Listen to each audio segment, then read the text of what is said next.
afternoon, and I want to welcome you all. My name is Greg Brzezinski. I am the director of the Seiji Center for Asian Studies, and I'm also the director of our Asian Studies program here at the Elliott School.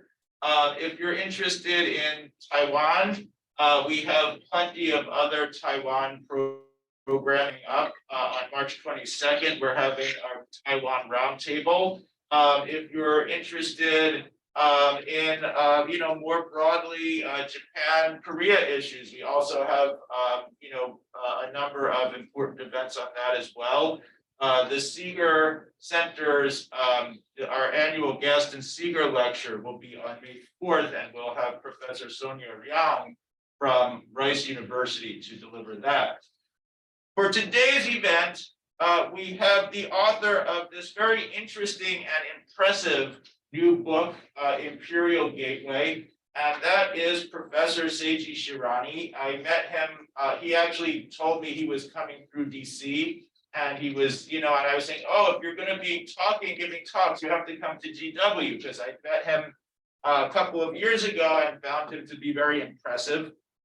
Professor Shirane is currently teaching in the Department of History, and he's an affiliated faculty member in the Asian Studies program at the City College of New York.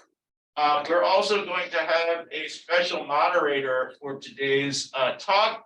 Our moderator is Professor Da-Ching Yang, who is an associate professor of history and international affairs here at the Elliott School. So I think the way we're going to do this is Professor Shirane is going to come up and give a speech, and then then Professor Yang will moderate the discussion, and I will step aside. So please welcome Professor Seiji Shirane.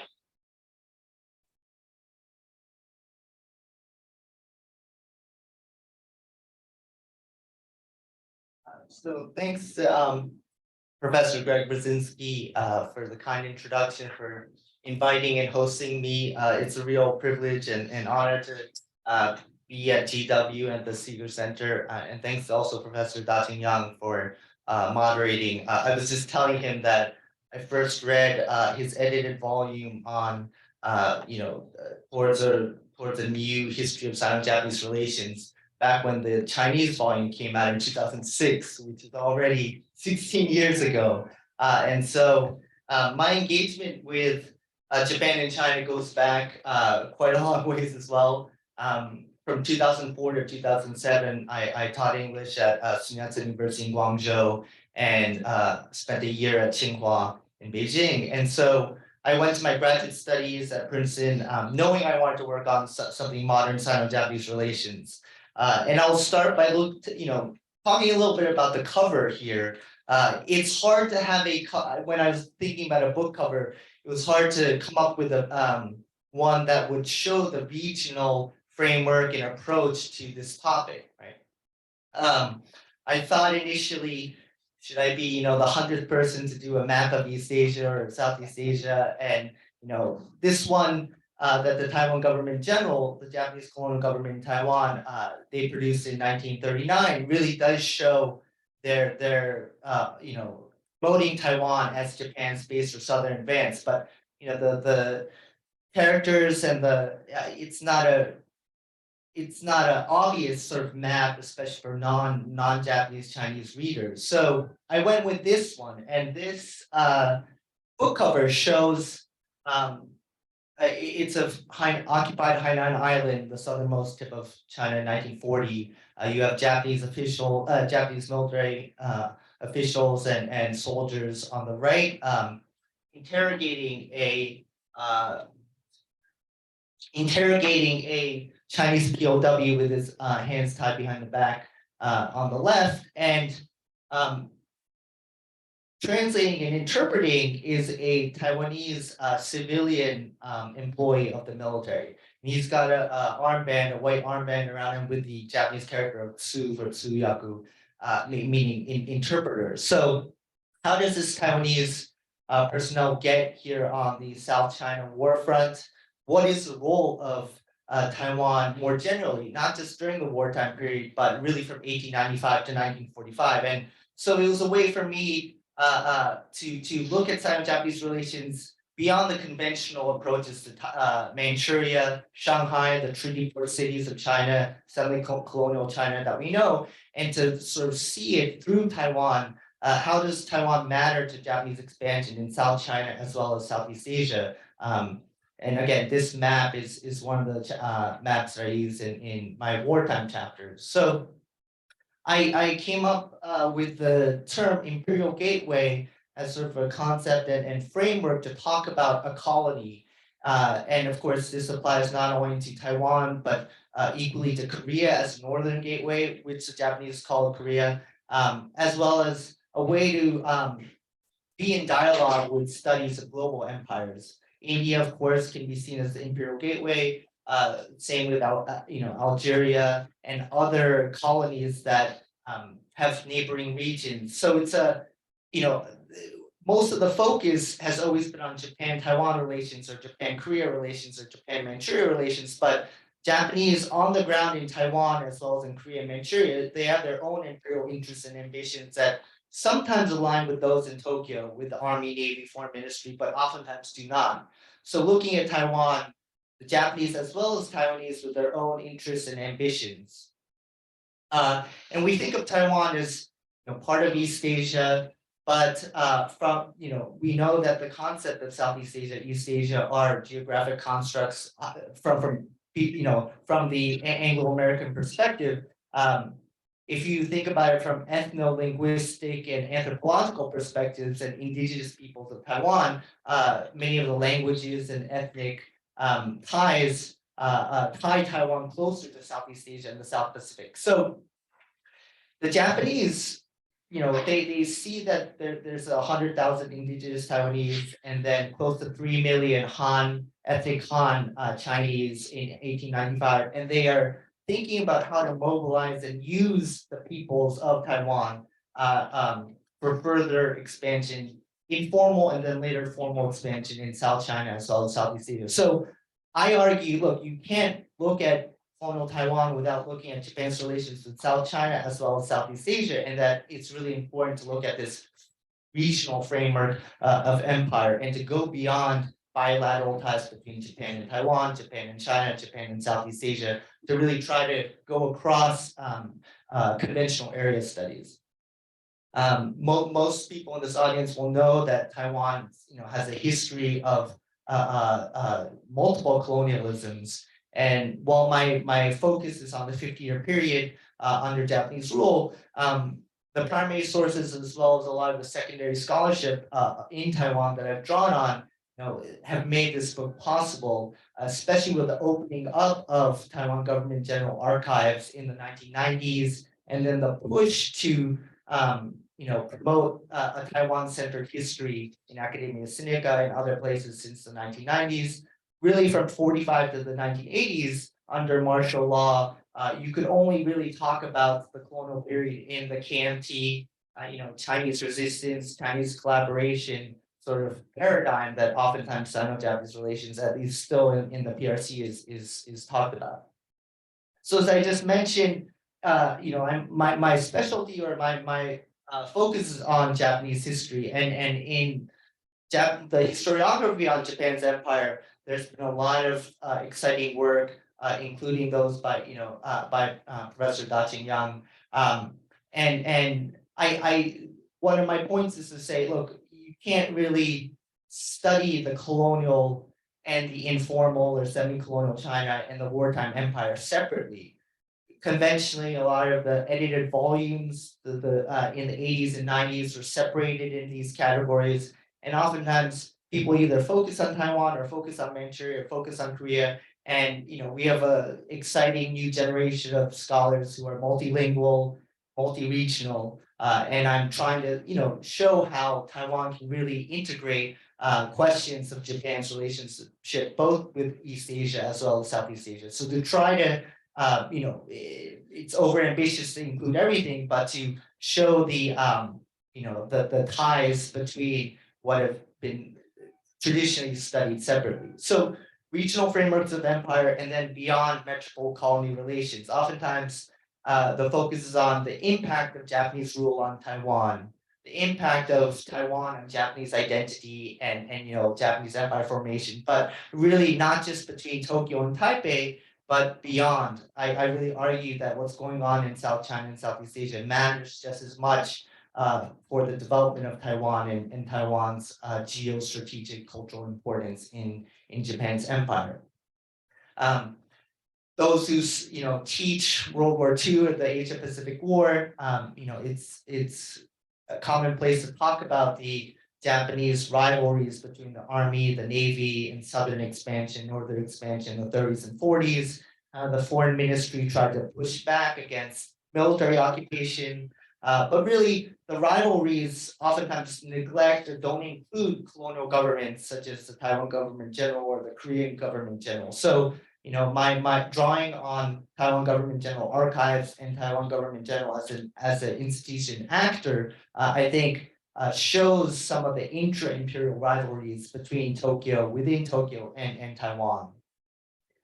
Some of the works in global empires that I've been inspired by and been in dialogue with are those in the 2010s on the Indian Ocean arena, the importance of Indian institutions, laws, infrastructure, as well as, of course, Indian laborers and soldiers in British expansion in Africa as well as Southeast Asia. And in my intro, I really talk about some of the parallels between India and Taiwan, and I'd be happy to talk about more of them in the Q&A. And of course, there's a really burgeoning scholarship on colonial Korea and its ties to Manchuria, right? The borderlands of the Yalu River, Koreanists working on Korean migration and Koreans displaced and also working in the opium trade in Manchuria, as well as Japanese historians looking at northern expansion and really the rivalries between Korea and Manchuria. So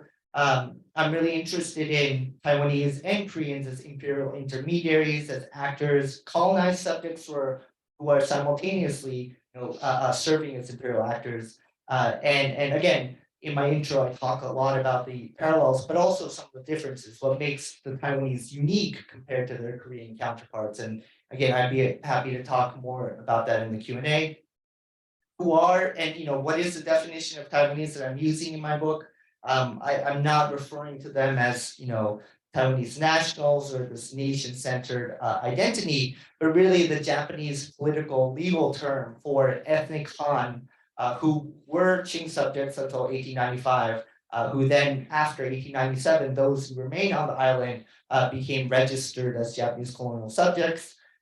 They are Japanese nationals with Japanese passports if they go overseas, but not equal to Japanese citizens, really second class when it comes to access to education, welfare, wages, etc.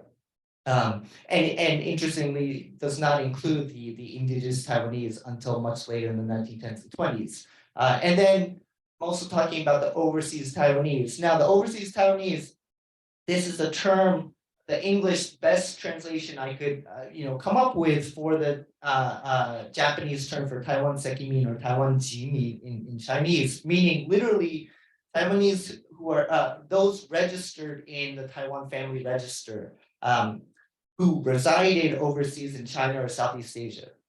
And many of these overseas Taiwanese, especially in the pre-war period, but in the wartime period as well, serve as imperial intermediaries. But it's also a very liminal and fungible category, and I'll sort of explain why later. So these are sort of the terms that I'm working with. The first half of the book, 3 chapters, really look at pre-1937. What are the economic, legal, as well as cultural ways that Japanese and Taiwanese extend and expand in South China's semi-colonial treaty port cities, and then how does it compare to Taiwanese in pre-1937 Southeast Asia? So overseas Taiwanese as gateway actors, and then the second half is post-1937. What is the role of Taiwan and mobilizing Taiwanese as military personnel in the occupation of South China as well as Southeast Asia? And I end with the post-war epilogue what the aftermath and some of the legacies of this southern expansion are for Taiwan as well as the region in general. I was very fortunate in my field work during my dissertation years was pre-pandemic, pre-closing of many Chinese archives. So I was able to look at materials in Xiamen and Fuzhou as well as Shantou and Guangzhou. And then again, it wouldn't have been possible without the access to Taiwan Colonial Archives. This is a picture on the left of the Taiwan Government General Southern Regions Archives that they established in 1940, the largest collection of Japanese, Chinese, and English language publications on the southern regions, Nampo and Namfang, which includes or connotes South China and Southeast Asia. And I'm reading these materials alongside those in Tokyo with the Army, Navy, and Foreign Ministry. And especially in the revising of the dissertation to the book, I used and incorporated many more Taiwanese memoirs and oral histories of former servicemen that were transcribed in the 1990s and 2000s by Academia Sinica, but also at the same time looking at the inter-imperial rivalry in South China. The Japanese and Taiwanese were in competition with Americans and British in terms of economic access to Fujian as well as Guangdong, and many of the Taiwanese appear in the British and American archives. So I tried to draw in as many perspectives as possible. So again, this is a map that I use when I'm teaching in terms of just talking about semi-colonial China in terms of sort of the informal spheres of influence throughout, or across China's treaty ports. And in many ways, I would argue that Taiwan was a much more successful imperial gateway than Hong Kong or even Indochina or the Philippines, which the British, French, and Americans at one point or another thought of as potential gateways into Southwest China in the case of Indochina and Guangxi and Yunnan. And even Hainan Island, which the French claimed as an informal sphere of influence, the British obviously in Guangdong, and the US potentially in South China as well. So again, the first half of the book looks at some of the different techniques. Why do the Japanese encourage the naturalization of local Chinese in South China to become Taiwanese subjects, while the British and the Americans are using anti-Chinese nationality laws to prevent Chinese from naturalizing or using and capitalizing on their nationalities. There are different strategies and policies that the Japanese use, which I argue are opportunistic at a time that the Anglo-American powers are going away from allowing Chinese to take advantage of their foreign nationality. This is a picture in 1899 of the Japanese in front of the Japanese consulate in Xiamen, and it shows how the foreign ministry Japanese consuls are surrounded by officials, Taiwan government general officials from Taiwan, as well as local Chinese elites, business elites who have dual nationality, both Taiwan subjecthood and Japanese colonial nationality, as well as Qing and then later ROC nationality. So I try to flesh out in chapters 1 and 2 the multiple, the reasons why local Chinese want Taiwanese subjecthood is to enjoy extraterritorial rights as Japanese nationals. They were exempt from Chinese customs and taxes, and if they were smuggling opium or trading in opium, they could rely on Japanese consular and police protection. So there was a real economic and legal incentive for Chinese to naturalize as Taiwanese. Why would the Japanese allow or encourage Chinese to become Taiwanese subjects? Well, at the time in 1895, it took several years for the Japanese to suppress and basically fully colonized Taiwan. There was lots of anti-Japanese resistance, both by Han and indigenous Taiwanese. There was a lot of money being drained from the colony. There wasn't a lot of resources or manpower for further expansion to South China. But naturalizing local Chinese in Fuzhou, Xiamen, and Shantou was sort of a imperialism on the cheap, a cheap and sort of opportunistic way to increase the number of Taiwanese subjects in South China and potentially use them as intermediaries for Taiwan-centered businesses as well as cultural institutions. So by the 1900s, you have thousands of basically naturalized Chinese who become these overseas Taiwanese subjects. Many of them have never been to Taiwan. They don't necessarily have ties to Taiwan, but they've applied for Taiwanese subjecthood, and Japanese consulates and the Taiwan government generally will approve them. And so they become these economic and cultural intermediaries precisely because they are in positions of power in businesses and local Chinese governments, but also have ties to the Japanese and Taiwan authorities. So in this sense, the Japanese, from their perspective, they value the overseas Taiwanese precisely for their Chineseness. The fact that they speak the same Hokkien or Fujianese dialects and could be potentially perfect intermediaries for economic Sino-Japanese ties, not just in South China, but maybe also in Southeast Asia, where there are lots of Hokkien speaking and people from Fujian in places like Singapore and the Philippines, etc.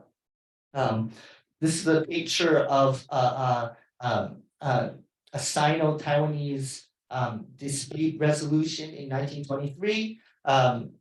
There would be rivalries between local Chinese and then overseas Taiwanese opium syndicates, and some of the Taiwanese would serve as mediators between the Chinese and Japanese and Taiwanese sides.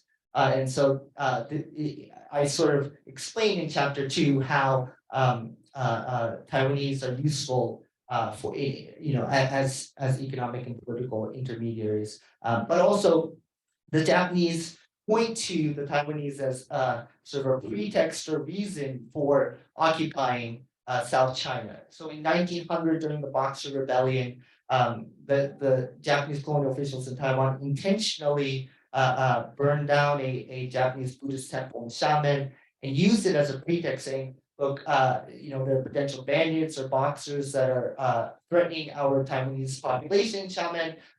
We need to occupy Xiamen in 1900, and they do. Only to have the French, Germans, and Russians come in, and ultimately the Japanese withdraw because they don't want a second triple intervention or a standoff with the Western imperial powers. But during the Second Sino-Japanese War after 1937, they again point to the thousands of overseas Taiwanese in Xiamen and South China Treaty Ports as a reason why Japan needs to and is justified in occupying coastal South China in 1938 and 1939. Chapter 3 compares and talks about the Taiwanese in South China with the Taiwanese in Southeast Asia, where the benefits of having Taiwanese subjecthood was limited.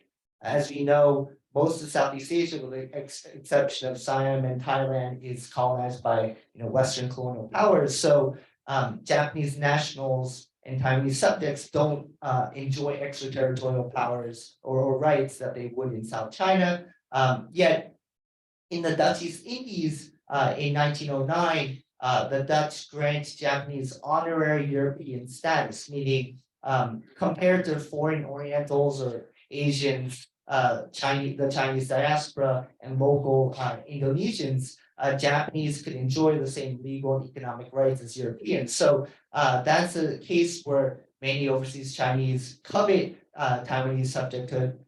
The person in the middle, Guo Chunyang, he's one of the most prominent tea and sugar magnates who promotes and extends Taiwanese tea and sugar networks into the Dutch East Indies. And actually, the Japanese personnel that surround him are Japanese from Taiwan who work for Guo Chunyang. So this is sort of an interesting power reversal of Japanese businessmen working for a overseas Taiwanese in Southeast Asia. But by and large, the numbers of Taiwanese in Southeast Asia is no more than 1,000 up through the 1930s compared to the tens of thousands in South China. So for the rest of the book talk, I'll just give a brief overview of the wartime chapters. What happens to Taiwan and the Taiwanese once Japan invades and begins to occupy South China, and then later, after 1941, Southeast Asia. So here in the sort of orange are the major treaty port cities that are occupied from 1938 to 39. And then the picture on the bottom right is the Japanese occupation of Xiamen. One of the examples of the Taiwan government general having greater ambitions and sort of rivalries with the Army, Navy, and Foreign Ministry is after the Japanese Navy and Army take over the South China treaty ports, and then also Hainan Island, as well as the Spratly Islands of the South China Seas. Taiwan government general proposes that it become the head of a southern region's colony, and that it becomes a not a Taiwan government general, but a southern region's government general that would have administrative control over not just Taiwan, but the South China coast, Hainan, the South China Sea islands of the Spratly Islands, as well as Micronesia, which the Japanese Navy had occupied since World War I. And ultimately, the Navy and Army reject this proposal, but they will still turn to the Taiwan government general for personnel and experience in terms of administering South China from 1930 onwards. In one piece of territory that does become part of Taiwan is the Spratly Islands in the South China Seas, which becomes officially part of Hakao or Kaohsiung in southern Taiwan. So again, there are rivalries, and for the most part, the Taiwan government general is not their ambitions to have administrative control over territory outside of Taiwan is rejected.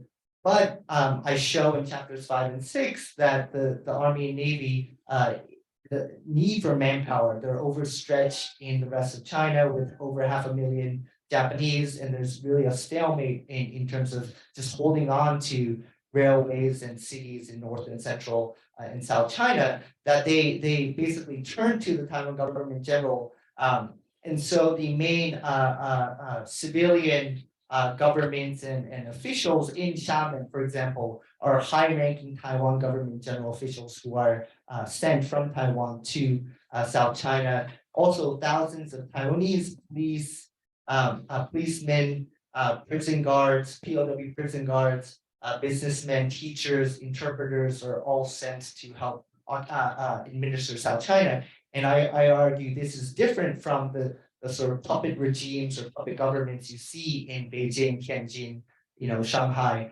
where you don't have, it's mainly a Japanese, Chinese affair. You don't see such a high number of colonial personnel involved as you do in South China. The very Chineseness that the Japanese are trying to take advantage of also has a sort of a double-edged sword. On the one hand, Taiwanese are seen as fellow Chinese who could be useful as interpreters, but compared to their Korean counterparts, there's a real anxiety, especially in the Japanese army, that Taiwanese cannot be trusted and they should not be armed as full military soldiers. And in fact, Koreans are allowed to volunteer or become enlisted as army, full army soldiers in 1938, and then the Navy in 1942, basically 4 years prior to the Taiwanese, who are only allowed into the army as full armed soldiers in 1942 and 1943. Why is that? Well, there's the Japanese anxiety that Taiwanese still see China as their zuguo, their ancestral homeland, ancestral motherland, and that they can't be fully trusted. But I try to show in chapter 4 there's a contradiction here, because you have way more massive anti-colonial movements, activists throughout Manchuria, Shanghai, and you have a March 1919 incident, and you don't have that kind of equivalent anti-colonial violent movements in Taiwan to the degree that you have in Korea. Also, Taiwanese are there's a higher percentage of Taiwanese who are educated in Japanese language and fluent in Japanese compared to their Korean counterparts. So, in terms of thinking about potentially useful and bilingual subjects, the percentage is higher in Taiwan than Korea, but the army policies differ ultimately.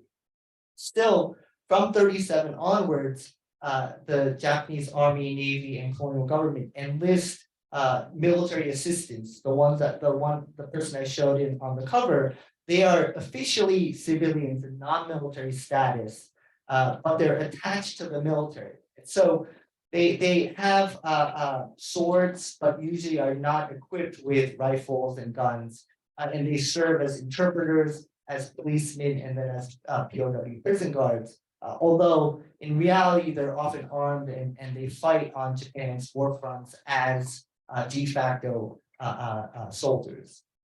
Of course, when we say volunteering, you have to put them in quotation marks. There's a range of reasons why Taiwanese want to serve in the military in South China and then later in Southeast Asia. I trace how you really can't generalize, but from memoirs and oral histories, many Taiwanese talk about being motivated by wages that were 2 to 3 times what they would be making within Taiwan. Others who are born in the 1920s, educated in Japanese language schools, they really do feel patriotic and they want a chance to prove that they're just as capable as their ethnic Japanese counterparts. Of course, pragmatism and patriotism are not mutually exclusive, and there's a spectrum of why people would want to serve. And of course, you also have those who talk about being coerced and pressured by their teachers in school or policemen who come recruiting in villages. This is a picture of a reapplication volunteer form by a Han Taiwanese, and it's called a blood plea or kesho in Japanese, which becomes very popular of signing your volunteer application with the hand, cutting your hand and then stamping the application with your blood to show that you're willing to shed blood and die, pretty much die for the country and emperor.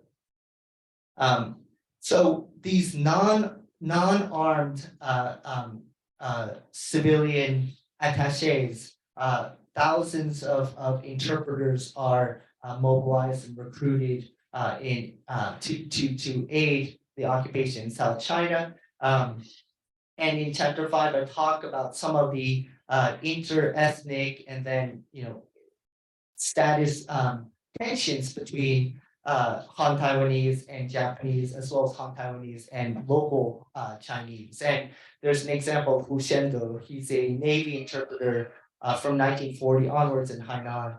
And he talks about how his Japanese colleagues, Japanese soldiers resent him for having higher wages than low-ranking Japanese soldiers. But also they see him as potentially disloyal and they call him a chankor or chink or Chinaman, these derogatory Chinese terms, basically calling him a potential a Chinese threat. So he faces discrimination from his Japanese superiors, but at the same time, he's the one interfacing with local Chinese POWs the most, right? He and Taiwanese are the ones speaking and interpreting with Chinese POWs as well as Chinese civilians, managing and administering medicine, food rations. So you can begin to anticipate or see what's going to happen in 1945 when Japan loses the war, the empire collapses, and who are the ones that are going to be remembered and targeted first, right, by the local Chinese POW and civilian population. many of these Han Taiwanese interpreters are going to be seen as, collaborators, the running dogs of Japan. So many of these Taiwanese, like who are caught in difficult positions, sort of hated or, objects of hostility, both from the Japanese and Chinese side. And again, it's hard to generalize, but there are other anecdotal evidence from a military policeman called Tsai, talks about the real financial benefits of being a policeman in occupied Hainan compared to Taiwan. Oh, he's 3 times the wages that he's able to remit and send back to Taiwan. Yet, at least in his oral testimonies in the 1990s, he talks about still feeling an ethnic kinship, and his Han identity made it difficult or painful to interrogate and even execute Chinese POWs. So there are these interethnic tensions that I would argue don't see in the case of Korean military servicemen in Manchuria and North China. There are not that many women that appear in the narrative and the story, but they do appear in chapter 5 and 6.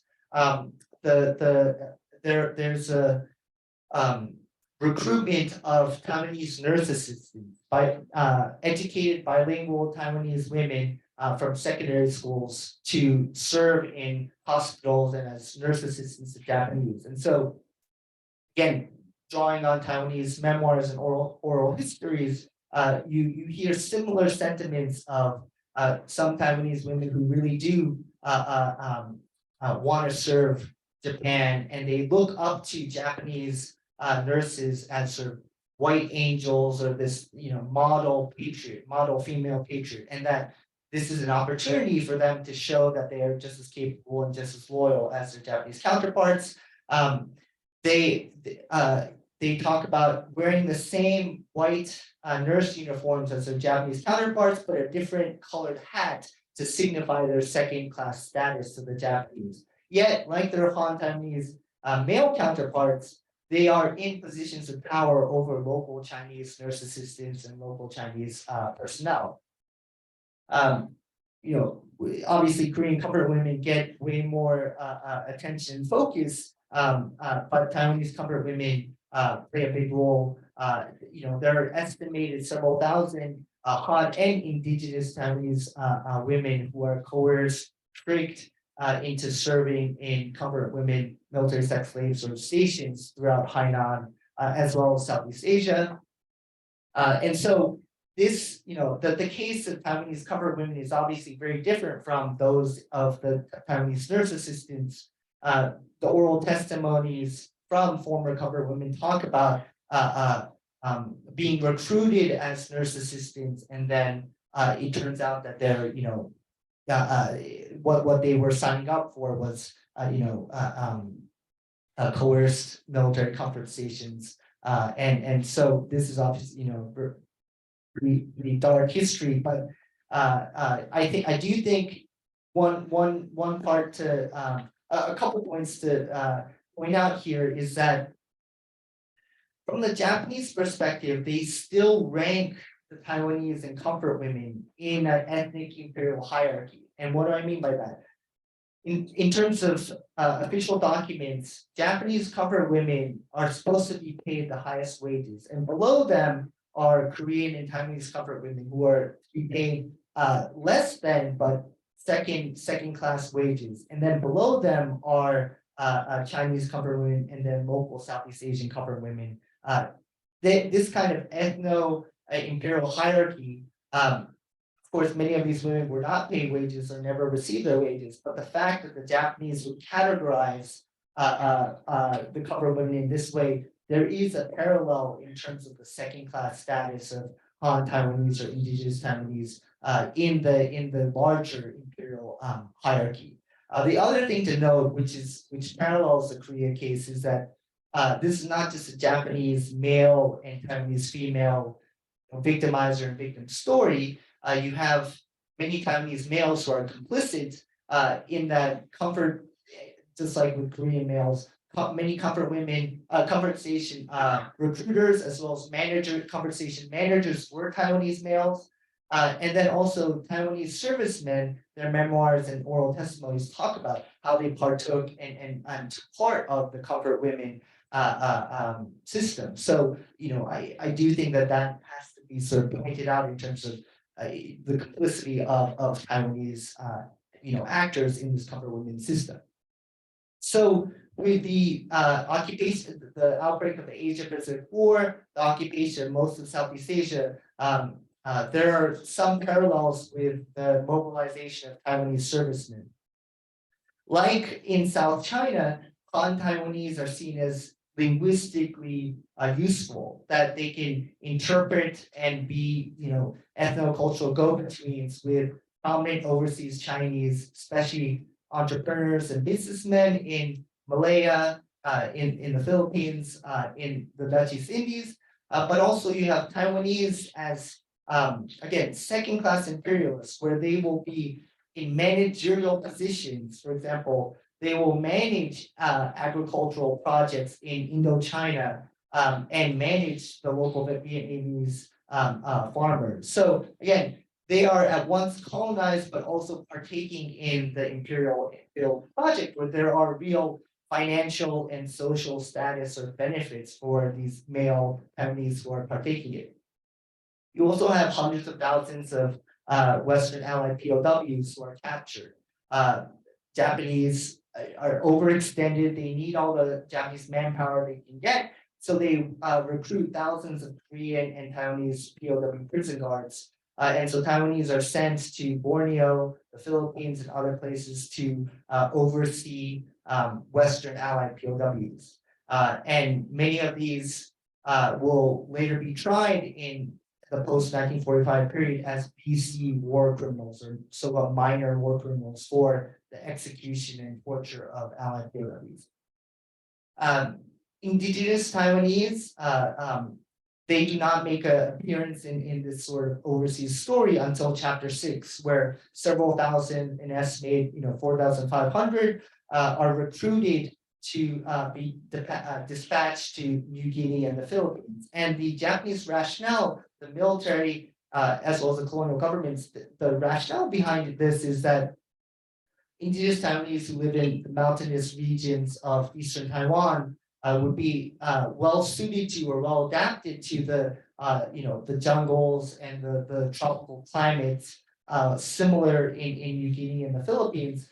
So they would be able to navigate and be potential, military labor, useful laborers and workers on the war front. But also that, this is where the anthropological knowledge and studies comes in, where the fact that Austronesian languages are shared between the indigenous populations in Taiwan and South China, South Pacific and Southeast Asia, meant that many Japanese felt that, look, these indigenous Taiwanese might be able to pick up the local languages in the Philippines or in New Guinea, and potentially could be linguistic intermediaries as well.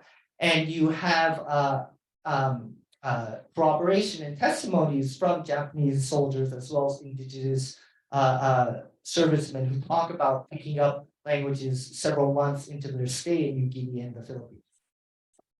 This is a picture in Singapore of the Japanese army having occupied Singapore in 1942, with Lim Boon King in the middle. He's a very prominent overseas Chinese physician, a leader of the overseas Chinese community, and you have a Taiwanese military interpreter, Tui, on the right, who is basically tasked with the responsibility of not only interpreting, but with Lim Boon King recruiting and recruiting donations and funds from the larger overseas Chinese community. So in Singapore, this is an example of the intermediary roles that Taiwanese are able to play because of their mutual Hokkien, Fujianese, Taiwanese languages.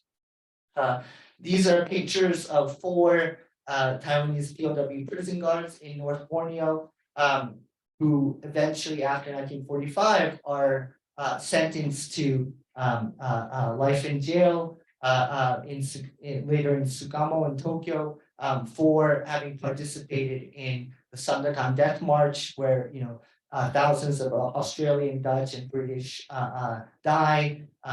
Similar to people probably have heard more about the Burma Siam Railway, and tens of thousands of Allied POWs who died on those marches or those evacuations. So this is sort of a pretty I wouldn't say controversial, but difficult phenomenon to evaluate, I think, as a historian. And in the epilogue, I talk about war responsibility. Many of these Taiwanese who survive and are later released and return to Taiwan talk about how they didn't know about the Geneva Convention, human rights, how corporal punishment was, a war crime. But at the same time, I do think that they're in similar situations with low-ranking Japanese soldiers in terms of still being in positions of power and having authority over local allied POWs. There's a lot of oral history and literature by former allied POWs talking about how they felt that many of the Korean and Taiwanese personnel were even crueler than their Japanese counterparts or Japanese superiors, and the rationale being that the Taiwanese and Koreans were taking it out on the allied POWs, what they were receiving, and the abuse that they took physically and emotionally from their Japanese superiors. That's what they took it out on allied POWs. Also, I would argue it's part of the internalization of Japanese, Orientalist or Pan-Asianist propaganda of, that in the imperial hierarchy in occupied Southeast Asia, allied POWs are at the bottom of the hierarchy. This is a picture of indigenous volunteers in Southeast Asia, and again, what in the 1910s and 20s, the Japanese derogatory, they would call indigenous Taiwanese Seiban or savages, obviously in a subhuman way. By the 1940s, through the indigenous volunteer, in rhetoric and in propaganda, the indigenous volunteer became sort of the epitome of Japanese loyalty and patriotism. So this was sort of promoted in the 1940s of how the Japanese had reformed the indigenous population to become, assimilated pro-Japanese personnel. There are obviously steep costs to the military service of an estimated 200,000 Han indigenous Taiwanese, with over a tenth of them, or 30,000, having died in battle. So I'll stop, or not stop there. I'll summarize sort of quickly some brief conclusions of the importance of looking at the Japanese Empire regionally because of how different imperial hierarchies look across time and region.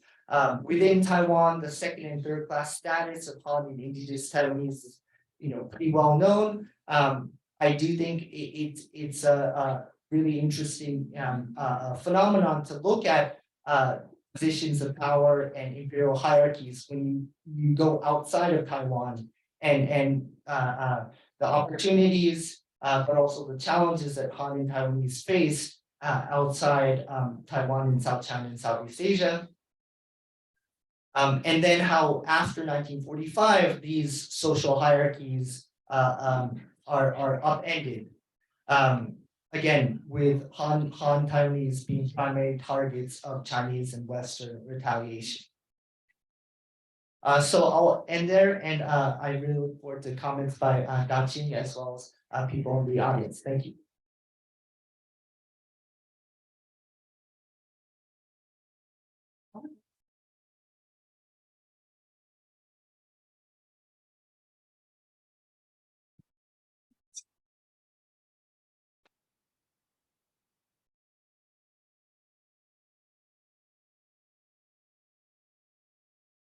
Well, Seiji, thank you so much for giving us a very thorough overview of both your approach, but also the content, or at least the highlights of this very rich book.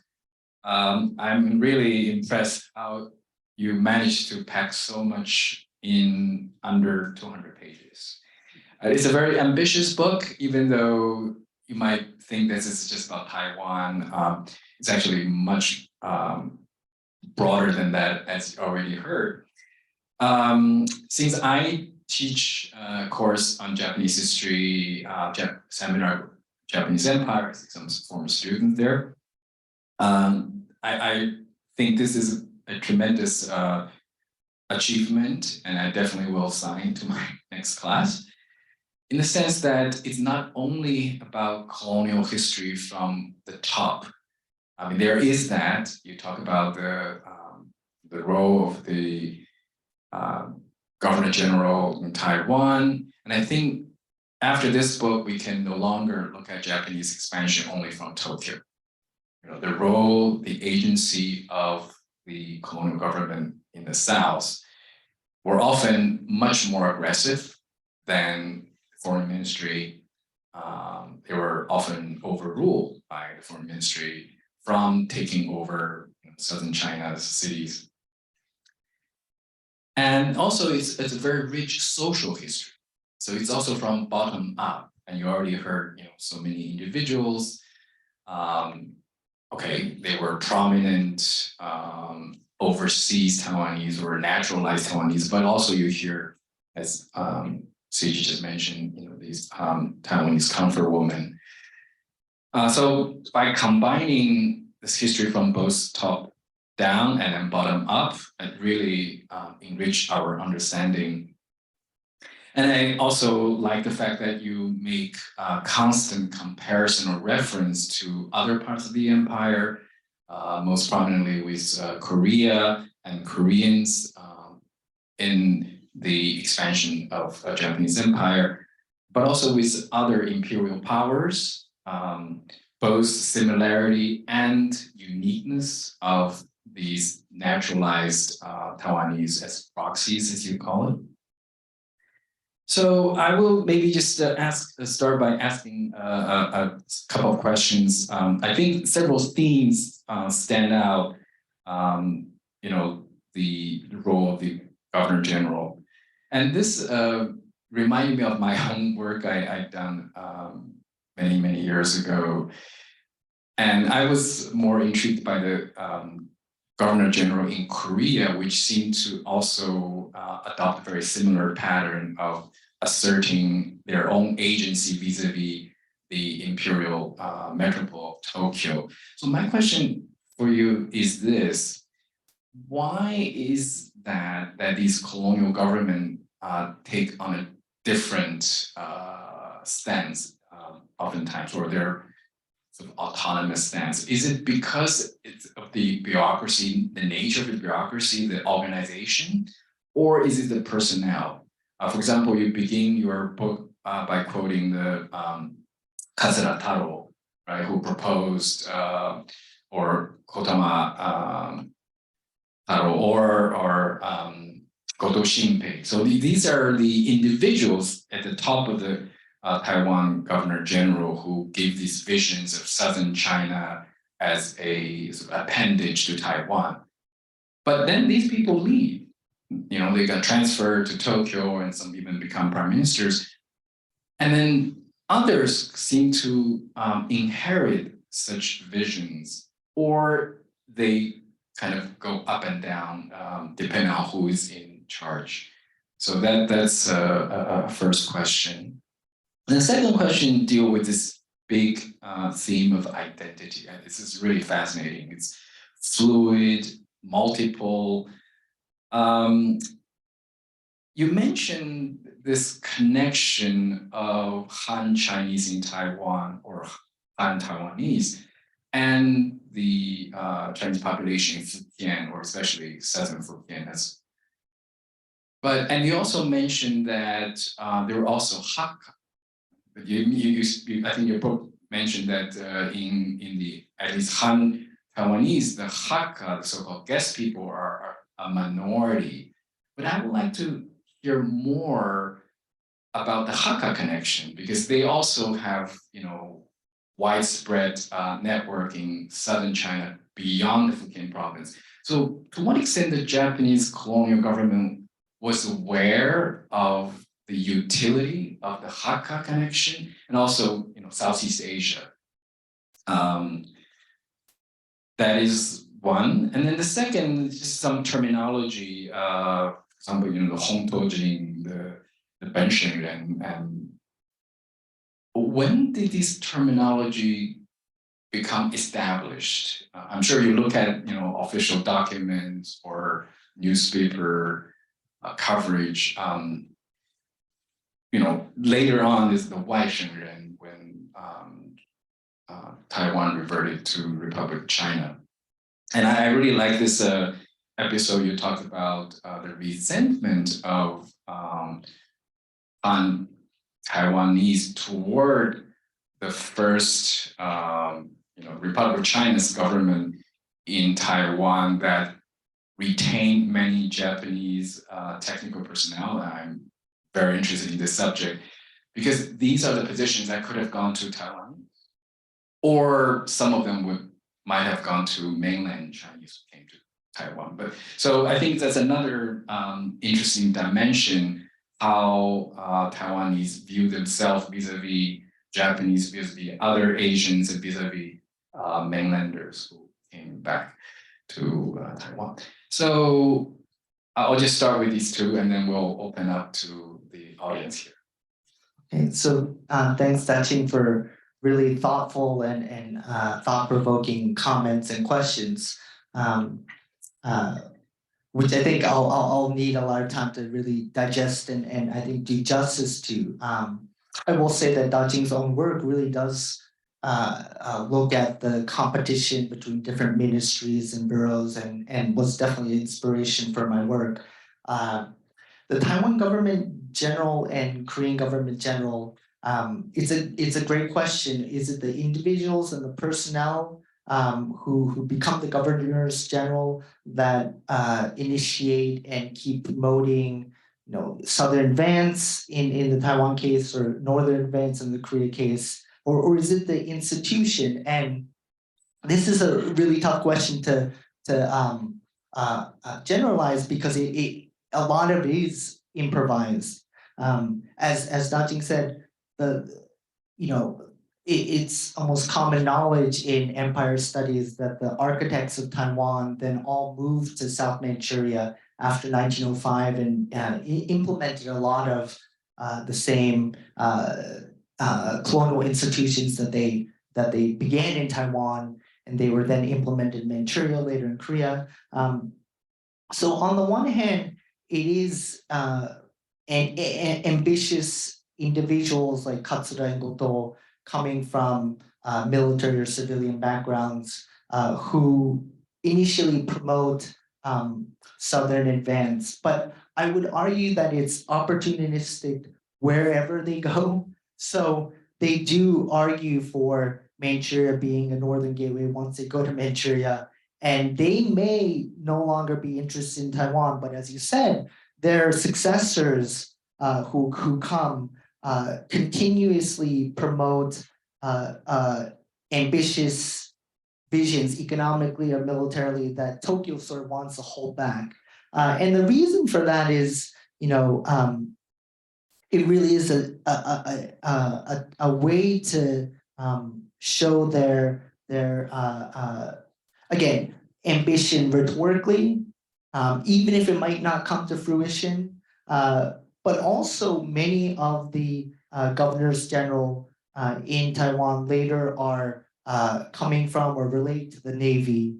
And so there's a lot of cooperation and alliances between the Navy and colonial government in Taiwan for general southern expansion. I argue in the book that after 1900 in the Boxer Rebellion, the Army and Foreign Ministry is almost pretty, universally set towards northern expansion until the 1930s. And if we were to compare Taiwan and Korea, the Korean government general is more prestigious, has more resources. Korea, has 4 times the land and 3 times the population. or 3 times the population, 4 times the landmass. But I argue that in Manchuria, it's much more crowded. The army is there with the Guangdong Army. The South Manchuria Railway Company is there. The foreign ministry is really interested and pays its attention and its resources. So even if the Taiwan government general qualitatively has less power in the South, the foreign ministry is happy to delegate and allow the Taiwan government general to so not ironically, but because it's less crowded, the army and foreign ministry don't care. They have more room to maneuver than the Korean government general northern in the north. In terms of identity, this is one where I was careful. I think in my presentations I talk about ethnic tensions and but I made sure in the book not to use the word identity, because I think a lot of the oral histories retrospectively are thinking about when does Taiwanese identity and consciousness appear. And look, I understand why Taiwanese scholars are trying to create a Taiwan-centered narrative that's not KMT related or China related or Han centered. But I try to stick with the legal categories, political categories, and then say, look,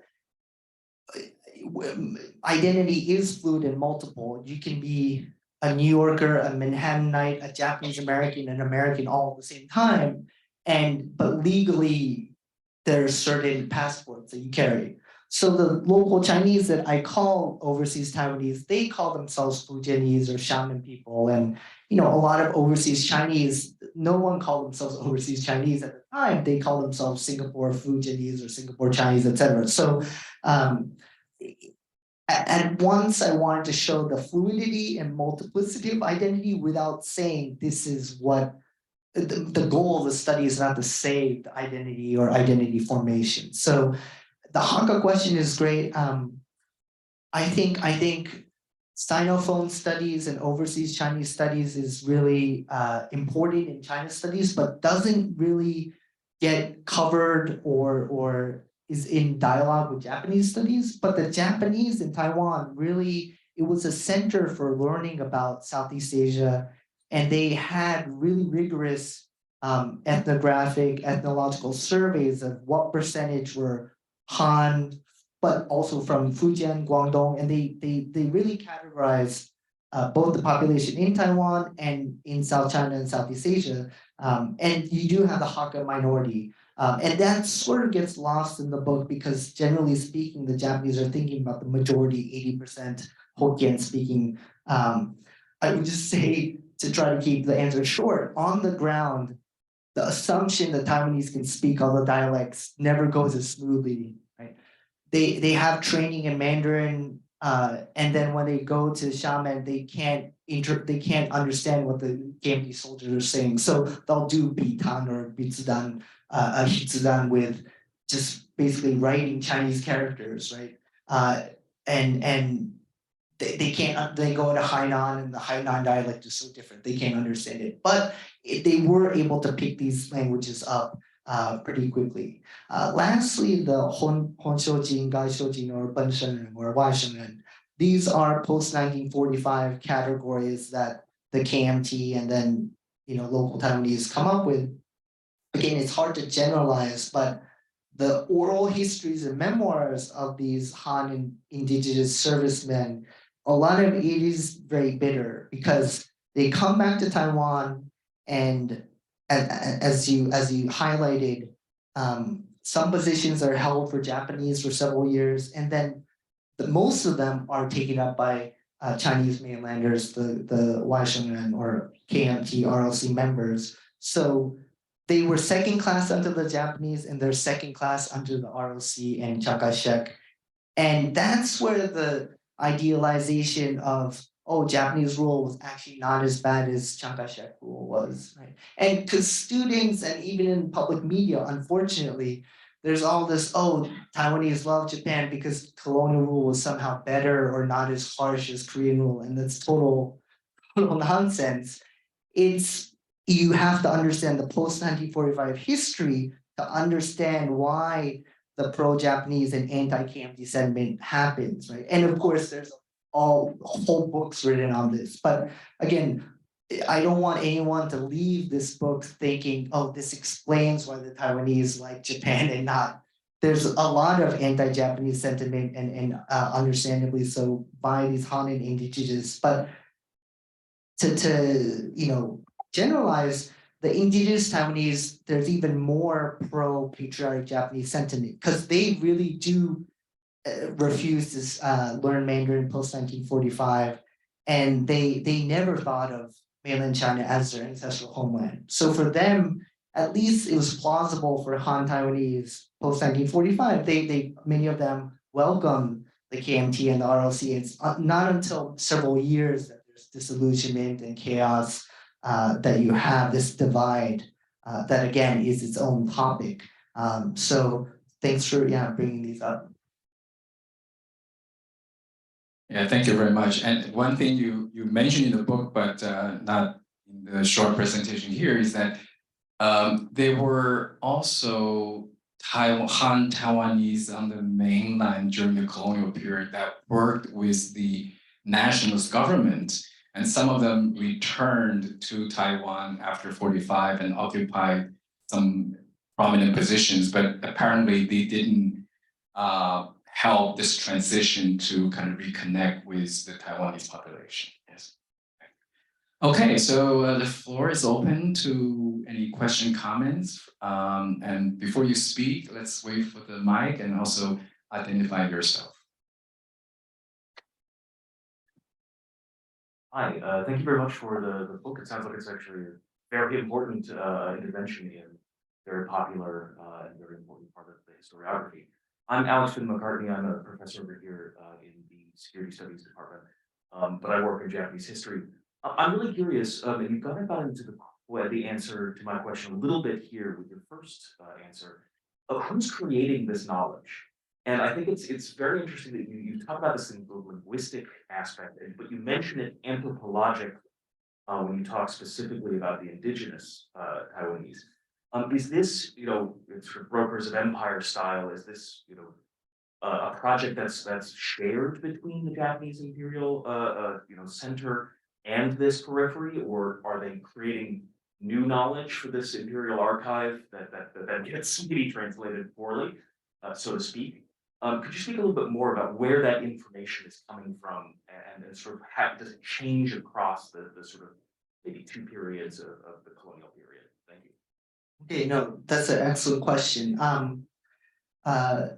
So, actually, this goes to chapters that I initially wrote in my dissertation that didn't make it into the book.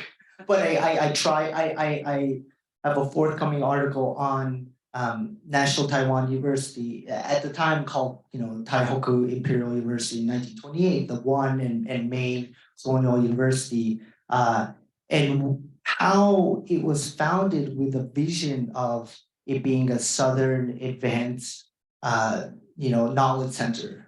And even prior to 1928, the Taiwan government general, it has an encyclopedia bureau. The English title is Encyclopedia Bureau. The sort of more literal translation is like a research bureau, where they have officials, and they're, many of the officials are drawn from anthropologists from Tokyo to basically understand how do we categorize the indigenous peoples, how do we categorize the different Han ethnicities, what is the most economic and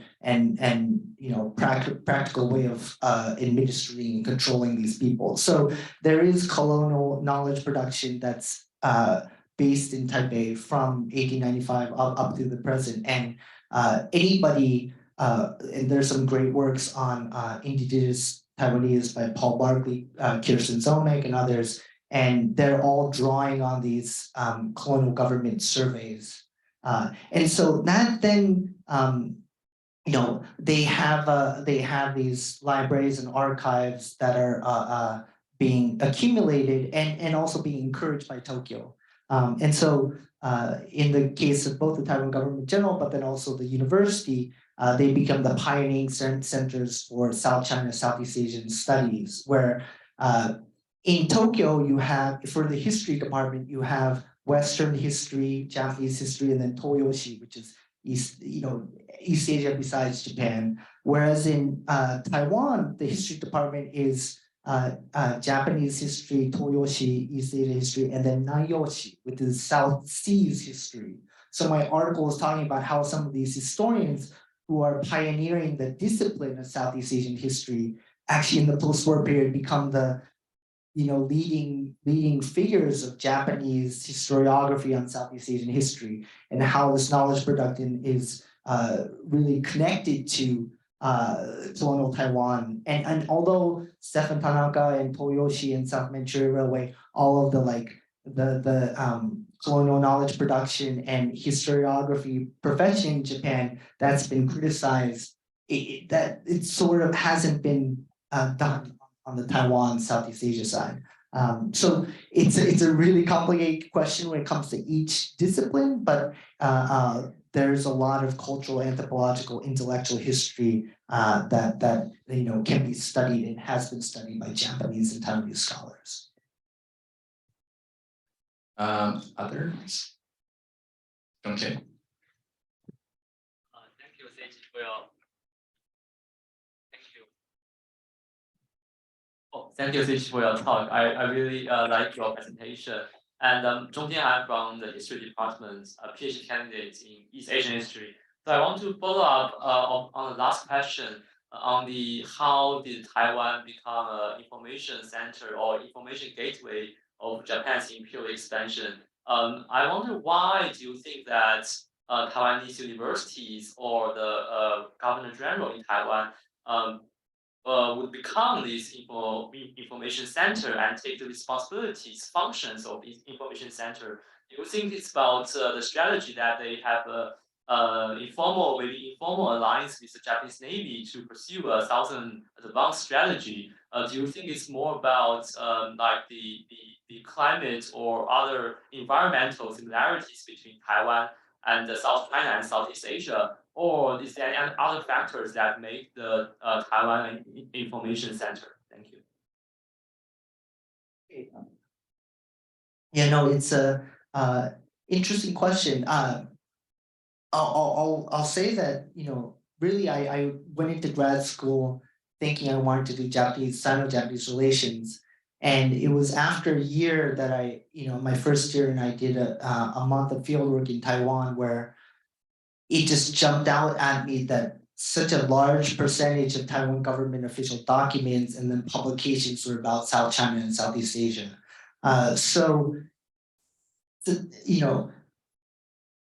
Once Japan, so I would argue that the Southern Gateway, they call the Japanese in Tokyo and Taiwan called Taiwan Nanmon, or the Southern Gateway. But in the intro, I briefly talked about how it's not the first Southern Gateway. Once the Japanese occupied Okinawa or the Ryukyu Islands in the 1870s, Fuzawa Yukichi and others call Okinawa the Southern Gateway. And it really moves to Taiwan being the main Southern Gateway after 1895.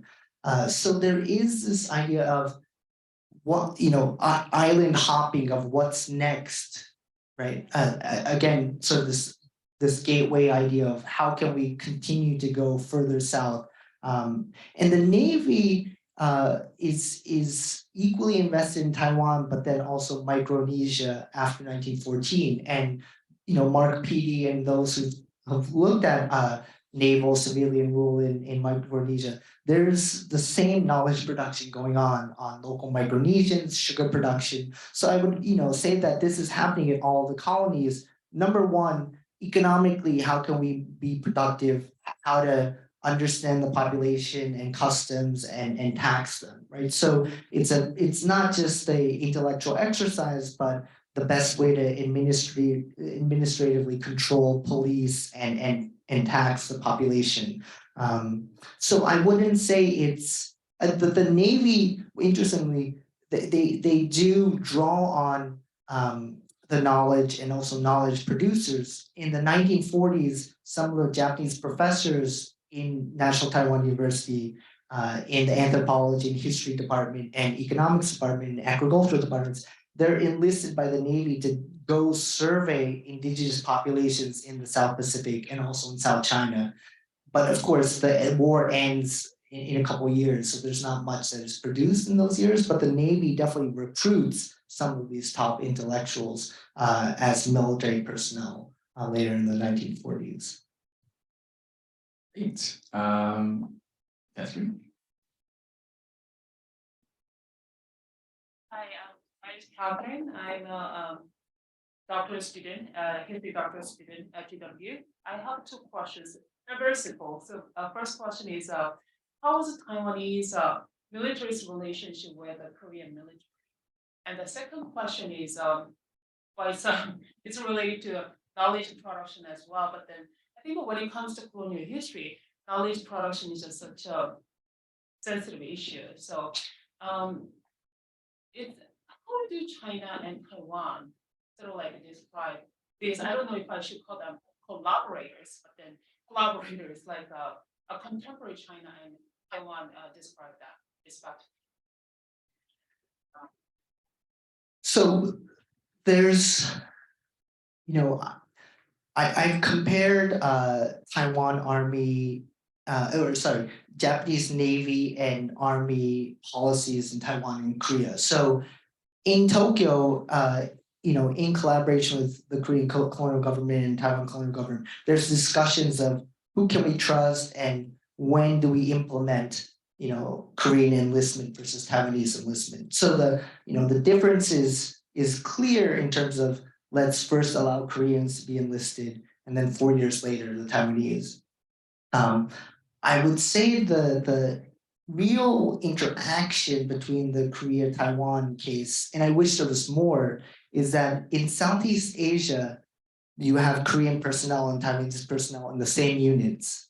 And there were not that many cases where I could, identify, but, I tried to pull out some of the ethnic imperial hierarchy rivalries. So there are indigenous Taiwanese memoirs that talk about how there was a mutual respect between the Korean and indigenous Taiwanese in New Guinea or the Philippines, and how they looked down on the Han Taiwanese who just wanted to be in safe positions and not fight on the front lines.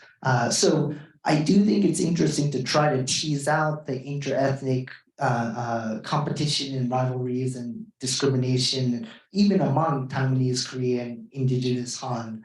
And that's why in the conclusion of, where do the Koreans and the Han Taiwanese rank, I put Koreans as 2A and Han Taiwanese as 2B, because officially in the documents, I never see the Koreans or Taiwanese higher than the other. They like the salary is either the same or they never are explicitly compared in the same hierarchy. I'm sure there were even more inter-ethnic rivalries.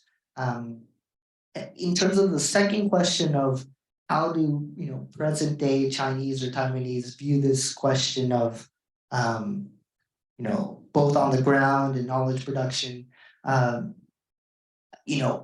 I cite a lot of cutting edge Taiwanese scholars and historians at Academia Sinica Institute of Taiwan History. They're the ones who transcribed all these oral histories in the 90s and 2000s. Many of these servicemen no longer are alive. So again, I couldn't have gotten all of the biographical rich stories without their work.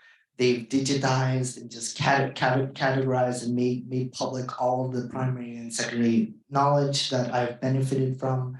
And they are also really, just are the pioneering scholars in terms of articles.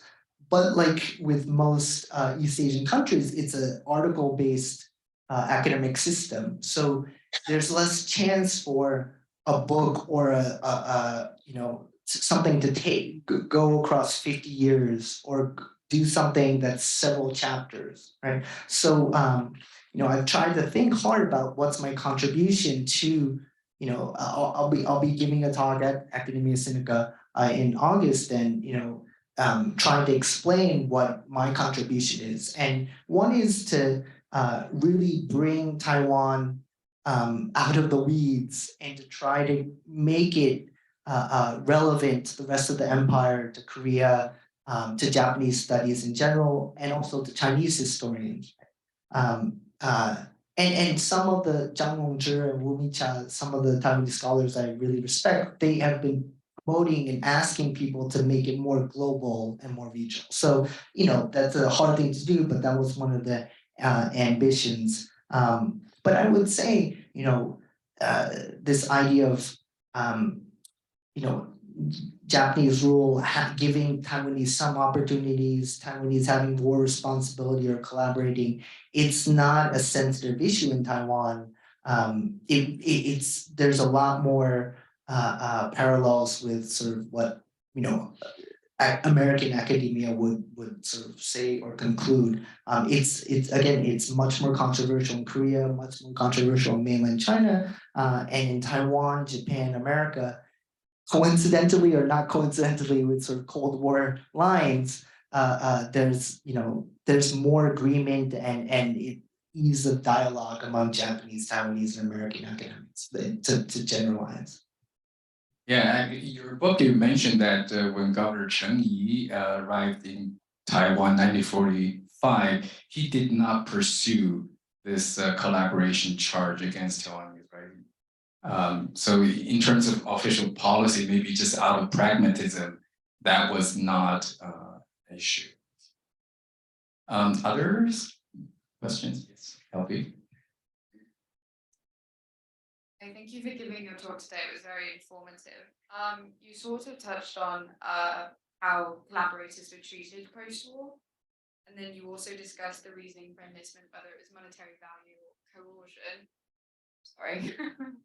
And so I was wondering, was there like a scale of retaliation against collaborators, like based on whether or not they said it was forced or not, whether it's from like civilians or from like government organizations?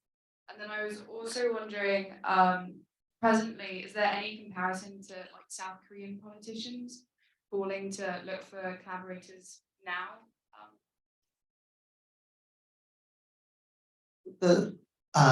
Interestingly, the paper trail of what happens to these overseas Taiwanese in South China, it's really minimal. Many of them disappear from the archives or their names, even though there were several tens of thousands of Taiwanese in South China.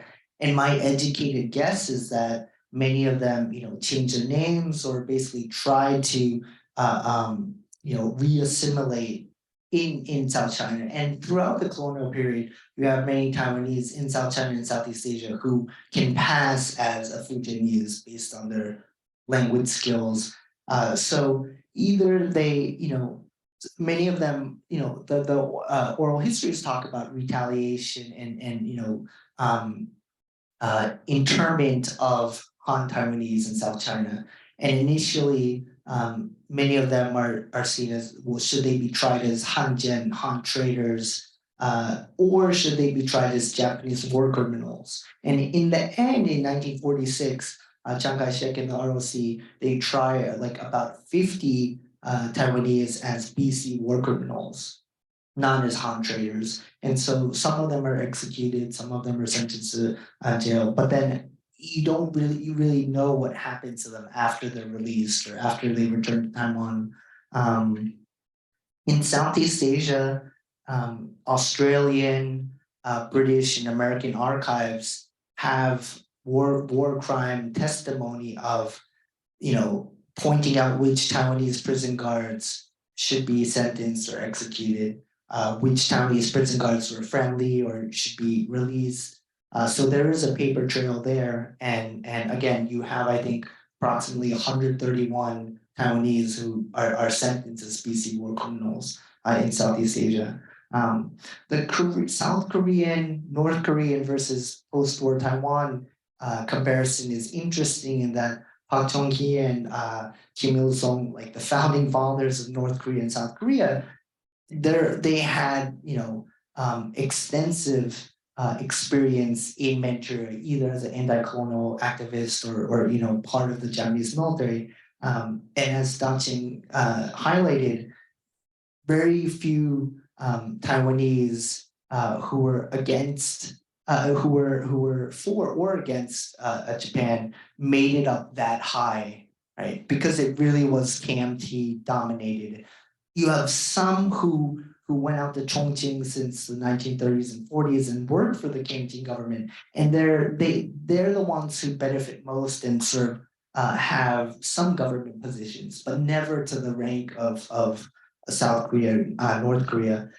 So that, in that sense, collaboration resistance is not as sensitive in Taiwan, pretty much because Chen Yi and Chiang Kai-shek said, okay, we're not going to try Taiwanese as collaborators. Generally speaking, we're going to just try to convert them and reincorporate them into the ROC.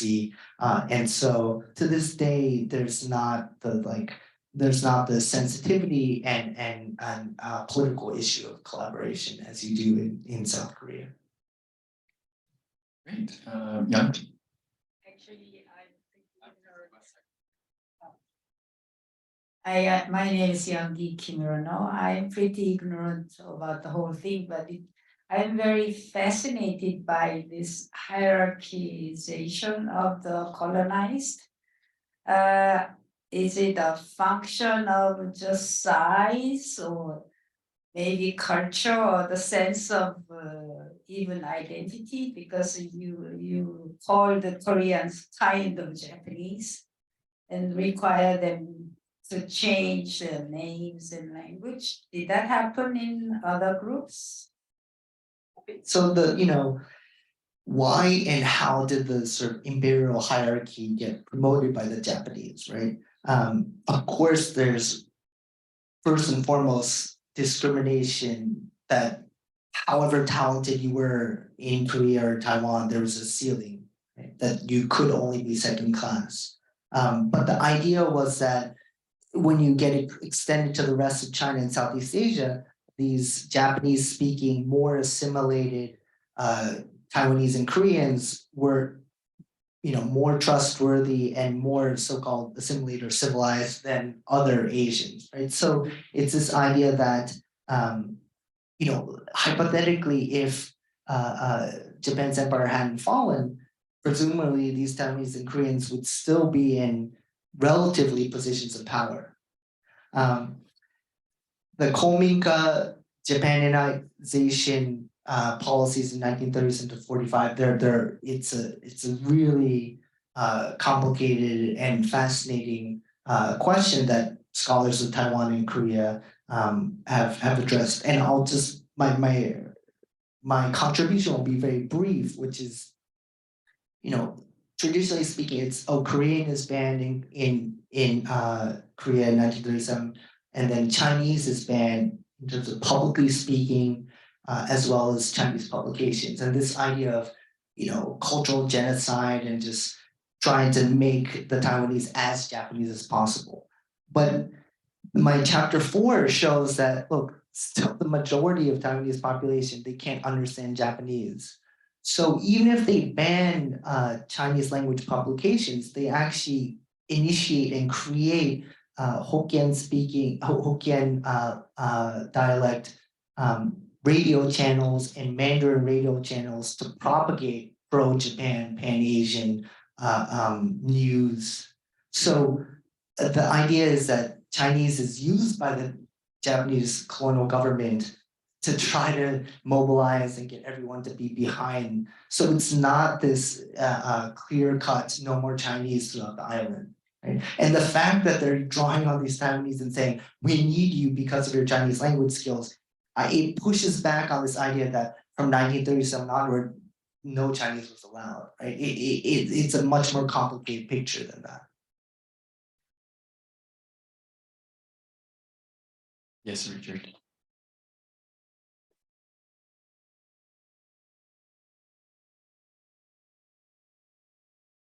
Thank you so much. My name is Richard Haddock. I'm a program manager here working with the Seeger Center and Institute for Korean Studies, as well as a PhD student in public administration. I wanted to ask about, from the research that you've done, how bi or omnidirectional either information flows or bureaucratic organizations, institution building, even civil societies have interacted or influenced each other.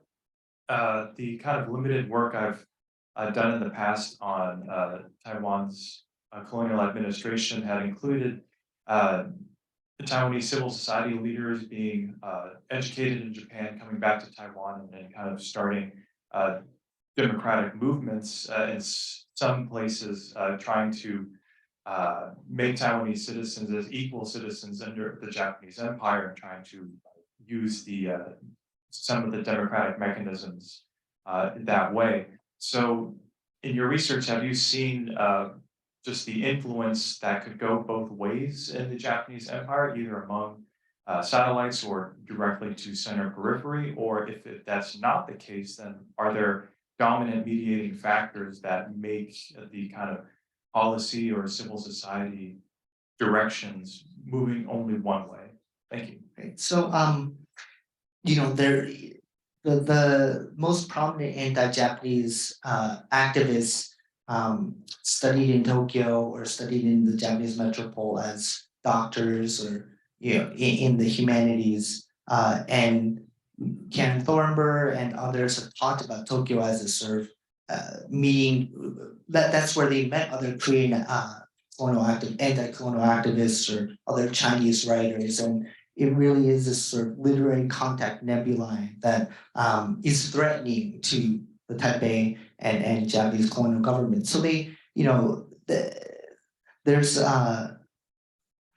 as much as possible, they try to limit study abroad, not only to China, but even Tokyo, but there's only so much they can do because as a Taiwanese subject, you don't need a passport and you can freely travel between Japan and Taiwan.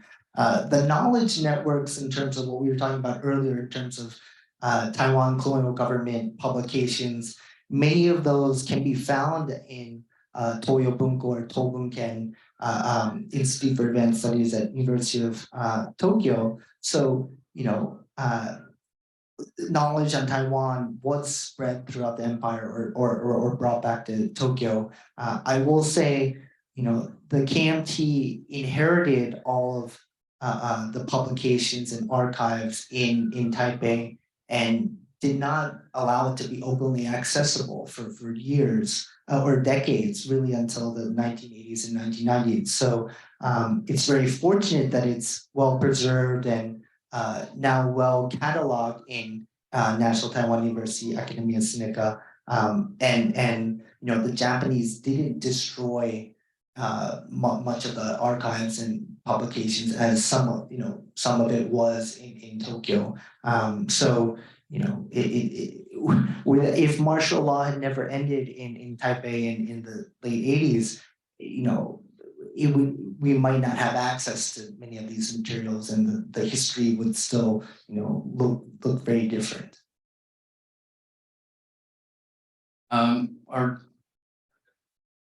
so sorry that there are more questions than the time allows, but you maybe can stay for a few minutes. You can talk to Professor Shirane. All right. Someone has the room after us. Okay, well, we'll talk in the corridor. But thank you very much for this wonderful presentation and the Q&A, and thank you all for the participation. Thanks for everyone for coming, and the book is open access, so if you want to download a PDF off the website or on Amazon Kindle, it's available. Thank you. Yeah.